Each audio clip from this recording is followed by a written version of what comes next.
You're now listening to All Hog Sports, covering all Arkansas Razorback sports, such as football, basketball, baseball, and much more. Now, here's your host for today's show, Sam Stimson. On Saturday night in the Elite Eight, Arkansas fell to the number 2 seed, the Duke Blue Devils, 78-69. In this game, really, I think it comes down to Arkansas's defense, and we've seen this defense all year put Arkansas in the games, and it really struggled, mainly on ball. Duke, as a team, had 78 points. They shot 54.7% from the floor. They shot 40% from three. They were 4 out of 10 there, and really, they drove to the basket a lot. And that dribble drive, especially for guys like A.J. Griffin, Wendell Moore, was incredibly efficient for this Blue Devils offense. If you look at the amount of assists they only had 8 assists, and they scored 29 buckets. I think that number of assists is low for Duke just because the amount of times that they just drove to the basket and either got fouled or got easy points was really good. Arkansas defending on ball, where the guy on offense has the ball, and Arkansas's the dribble drive defense I think it was the worst we've seen this season. And this does make sense. I mean, at the end of the day, I can sit here and talk about this game for 10, 15 minutes, whatever. But at the end of the game, Duke just beat Arkansas straight up. It was a pretty dominant performance, especially in the second half, and I think you can allude that to Duke's the better basketball team. I mean, they have 5 or 6 guys that are going to the NBA draft. I mean, Mark Williams really set the tone for them, especially on offense early in this one. But at the end of the day, I mean, Duke was just in this incredibly talented team. Coach K really has, coached extremely well as a career standpoint, but especially within the NCAA tournament, he's been really good. And defensively, Arkansas just couldn't defend that on-ball sets, and Duke really took advantage of that in the half-court sets. They didn't really play a high amount of transition ball, and that makes sense as you lead for most of the game. The main thing for Arkansas here is just the defensive let-haps on ball were just even worse just due to size. I mean, we saw it with Mark Williams, a 7-foot center, and then Banchero, the 6'10 power forward, probably going top 3 in the upcoming NBA draft. The size really hurt us, and those weaknesses that you talked about for Arkansas all season kind of came to, really hurt us. Something that you've heard a lot about Arkansas is there's not a lot of size on this team. Obviously, Jalen Williams was huge. He had 12 rebounds in this one. That was 12 out of Arkansas's 25 team rebounds. He's been fantastic. But then outside of that, your next tallest guy is 6'7", Kamani Johnson, who played a minute in this one and picked up an early foul and then just basically came out of the game. So Arkansas just didn't have that much size, and it hurt us more on defense than anything. When Chris Likesy had 8 minutes recorded in this game, and you saw that there was, I think, 2 threes, either attempted or made, I forget, that were over him when he was in the game for guys in foul trouble early. Duke really took advantage of that.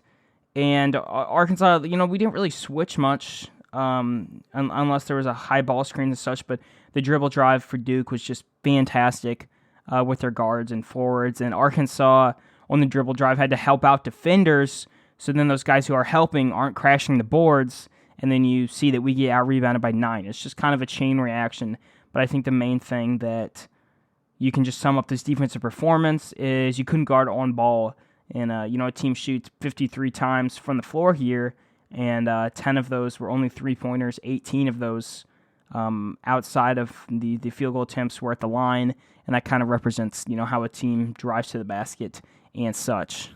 Really, for Duke, lots of talent. A.J. Griffin, he was 2 for 3 from the three-point line, 7 from 9 off the floor, 2 for 2. He had 18 points in this one. His shot making, his action from driving up to the rim, the middle of the floor, floater game was really on point. He was huge for Duke. Moore Jr. with 14, Paulo with 16, and Mark Williams had 12. Then off the bench, Trevor Keels putting up 9, and Roach had 9. Now, the main thing for Arkansas on offense really was we couldn't finish at the rim, and we've seen this been an issue, and I think you kind of look back at the mismatch at times, and that was really huge for Duke. Arkansas, the layup number here unofficially is 8 for 28. So Arkansas drove to the basket and attempted layups 28 times out of all of their field goal attempts here, 62 field goal attempts. They only made 8 layups. I think you've seen within, any game really, not even a testing, it's just Arkansas, if you don't finish at the rim and don't make those high percentage layup shots, you will struggle offensively. Mark Williams, Paulo, they're 6'10", Paulo, and then 7-foot Mark Williams really helped set the tone within that side of the rebounding and contesting those shots. Like I said, Arkansas out-rebounded by 9. They picked up 8 offensive rebounds in this one, which is about on course. You've seen Arkansas a lot of times not really opt to go for those offensive rebounds because they would rather set up on defense and not have to play in transition, which is a smart move here. And it has been for all season. You saw it really work against a team like Auburn when we beat them at Bud Walton Arena. But, 6 out of 20 from 3 at 30%. Maybe one of those more of those shots would have went in, but that's about average.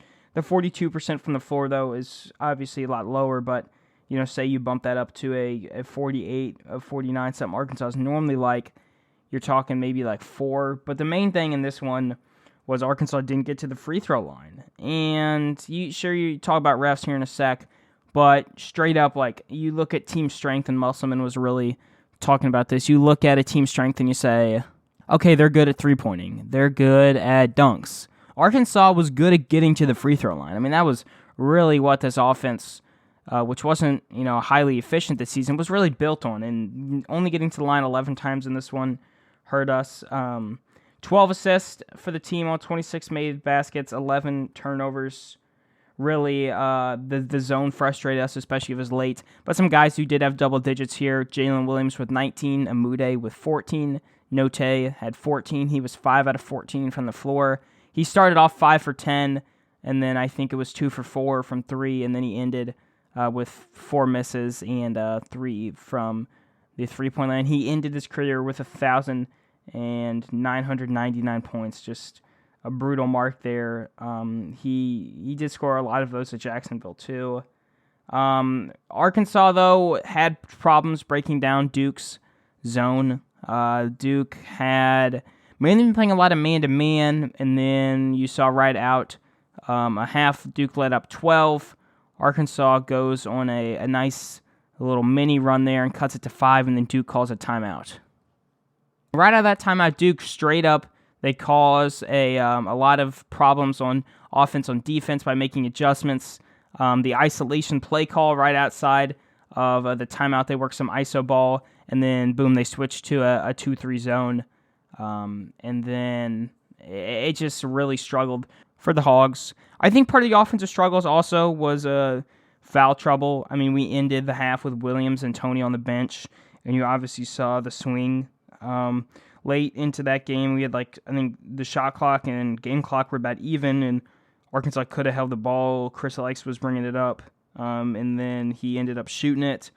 Didn't go in, so that's, missed 2 or 3 depending on how you measure that. And then you look at the other side, right, on defense, and then a 3 got splashed in. That was like a 5-point swing, and Arkansas could have went into half trailing by 7, and then that run that Arkansas took would cut it to 2. You're playing with a bit more confidence, but hats off to Coach K and their guys. He has those guys motivated, bought in. They were able to easily switch up on that zone defense. Really talented team at the end of the day. Arkansas, though, off the bench, you really only got minutes from Devo, and you've seen that a lot this season. And I think that is just based off of guys you can trust. I don't think Musselman could trust anybody else in this game. Chris Lake's decision-making wasn't there, and then the rest of the guys, they've either get into foul trouble, not play good enough on defense, and so forth. You got your main five, and then Devo, and then who else really has been the question for Arkansas. And obviously look to get better in the transfer portal. Arkansas last season kind of had the same thing, and we thought it'd be fixed this season, but obviously not everybody played up to their expectations. I mean, that's part of recruiting. That's part of basketball. You take a guy and you can evaluate him and say, okay, he was highly efficient this place, and then he comes to your school and doesn't fit the system, doesn't work out well. That's just basketball for you, and really life. I think the officiating can be very frustrating this one. Obviously closed off on the half with some defensive problems, which were the result, I think, of Tony and Williams being on the bench in that one. And then the swing from Likes definitely didn't help Arkansas. JD was kind of talking about in the press conference. He said that when you're playing a team like Duke, you won't get some of those calls, and Duke fans obviously took a problem with it or whatever, but I think it's true. I mean, I'm not saying the rest are why Arkansas lost, and I'm not really complaining about them too much, but to say that a number of 50-50 calls didn't go Arkansas's way would be accurate. Arkansas had favorable whistles at other times, didn't get it here, and when things aren't going your way, you obviously feel that the refs aren't going your way, and it's just kind of a cycle of so forth. Really, though, this season was fantastic. If you would have told me the team that went 0-3 in SEC play and got blown out by Oklahoma and lost to Hofstra would make the Sweet 16, I would be very pleased. I mean, maybe even the round of 32. I would, we were looking at the bubble at that point of the season. JD Note, I mean, he really turned it on this season. I think individually, he might have had one of the best seasons in a Razorback uniform. And I know he scored a lot this season, but I think we really sleep on how he's developed into that point guard role for Arkansas and took this team and, kind of changed the offense to be efficient. And he's always been good on defense. The defense on this team was just fantastic, and I think that goes to how Musselman is motivated as guys. I mean, you got to be a great motivator to get your team to buy in on that defensive side. Jalen Williams, a great sophomore season for him. So many double-doubles this season. He had another double-double here in the NCAA tournament. I mean, he had the individual season rebounding record for Arkansas. Jalen was incredible. Amude transferring here, he was exceptional, especially on the offensive end. Tony does have another year of eligibility, but he was just locking down top defenders. Nemhard, Allen. He really helped his team in the tournament one. Trey Wade emerging this season was fantastic, and you can go on forth about all the guys on this team, but Arkansas really bought in under Musselman. And the thing is, it hurts. I mean, a lot of people after the Gonzaga game, obviously had expectations, raised off of that one. That's totally understandable, but it does hurt and it's frustrating because you felt like you could get further. And the reason you did that is because of Musselman. I mean, what a fantastic hire by Hunter Yurachek. I cannot thank Musselman enough for really reviving a fan base. I mean, that's passionate about basketball. Mike Anderson left Arkansas in a great spot. It obviously, didn't work out fantastically, and he ended up, getting fired and then took a different job. But Musselman came into a system that had a pretty good foundation. I mean, he had Basin Jones, some other guys, and the work that Musselman has done is absolutely incredible. The last 3 seasons, I would put him up there with any college basketball coach.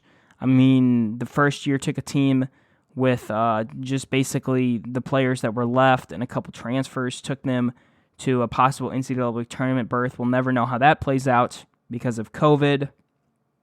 Next season, huge rebuild again. You bring back really not that many guys. Isaiah Joe, Mason Jones, both left for the NBA. And boom, another Elite Eight. And the same thing happens again. Moses Moody, NBA lottery pick, is gone. Jalen Tate, your point guard's gone. Justin Smith is gone. And Arkansas, boom, another Elite Eight. We have these high expectations because of Musselman. He's raised a new level of basketball standard here on the Arkansas campus for this men's basketball program, and it's awesome. We just ran into a good team, a really talented Duke team that was better than us, And some days you just got to, take your hat off and say, hey, Duke was better than us, but Arkansas had a fantastic season. And the thing is, I'm confident saying this Arkansas is going to be back.